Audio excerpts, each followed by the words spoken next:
ඔයාලක් ගෙදර ආරක්ෂාවට ඔයා ගන්නා බොඩිගාඩ්ලා දෙන්නෙක්ව. හැබැයි මේ බොඩිගාඩ්ලා දෙන්නම ඔයාලක් ගෙදර ඇතුලේ තියෙන දේවල් හොරකම් කරන්න ගත්තොත් මොනවා වෙයිද? මෙන්න මෙහෙම ඊටාම් ප්‍රසිද්ධ දෙයක් ලෝකෙ ළඟදී වුණා. සයිබර් සිකියුරිටි ස්පෙෂලිස්ට්ලා දෙන්නේ කිරේට ගියයි. මෙයාලා කරපු වැරද්ද මොකක්ද? තමන්ගේම සේවාදායකයන්ව පාවලා දුන්න මේ දෙන්න ගැන විස්තර අද අපි කතා කරමු. ඔයා මේ වීඩියෝ එක අනිවාර්යෙන් බලන්න. මොකද ඔයා වැඩ කරන තැනත් මෙන්න මෙහෙම පුද්ගලයෝ ඉන්න පුළුවන්. ඉතින් මෙයාලා ඇමරිකාවේ IT කම්පැනි එකක වැඩ කරපු දෙන්නෙක්. මෙයාලා දෙන්නගේ රස්සාව උනේ ආයතනවල සයිබර් සිකියුරිටි එක සම්බන්ධයෙන් තහවුරු කිරීම දෙන එක.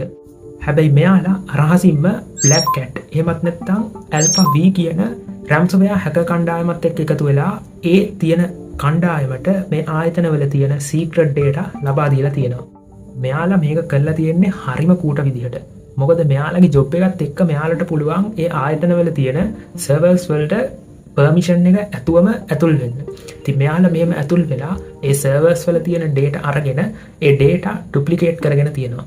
ඊට පස්සේ ඒ data block කරලා එහෙමත් නැත්නම් erase කරලා අදාළ ආයතන වලට කියලා තියෙනවා ආයෙ මේ data ඕන නම් අපිට සල්ලි ගෙවන්න කියලා.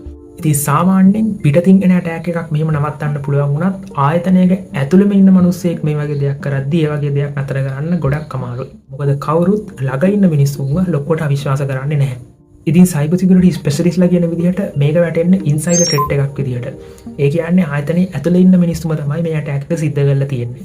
ඒ වගේම මේකට විසඳුමක් විදිහට කරන්න තියෙන්නේ ඒ අදාළ ආයතනවල ඉන්න නිලධාරීන්ට access level එක ලබා දෙද්දී අන්න ඒක පිළිබඳව ලොකු සැලකිලිමත් භාවයක් දක්වන්න ඕනි. ඒ වගේම සයිබර් සිකියුරිටි වල තියෙන zero trust එහෙමත් නැත්නම් කිසිම කෙනෙක්ව විශ්වාස කරන්නේ නැහැ කියන තියරි එකත් මෙතනදී කොච්චර වැදගත් වෙනවද කියන එක අපිට තේරෙනවා. අන්තිමට මේ දෙන්නට මොකද උනේ?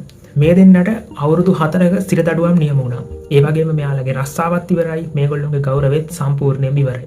ඉතින් මේකෙන් අපිට තේරෙනවා තාක්ෂණය කොච්චර දියුණු වුණත් පුද්ගලයන්ගේ තියෙන අවංකභාවය කොච්චර වැදගත් වෙනවද කියන එක. ඉතින් මේ වගේ වීඩියෝස් පිළිබඳව තවත් මිනිස්සුන්ව දැනුවත් කරන්න මේ වීඩියෝ එක ෂෙයා කරන ගමන් මේ වීඩියෝ එක අප් වෙන්න මේ වීඩියෝ එක ලයික් කරන්න. ඒ වගේම ඊළඟ වීඩියෝ එකෙන් DI එක හමු වෙනකන් DI එක ටච් එකේ ඉන්න.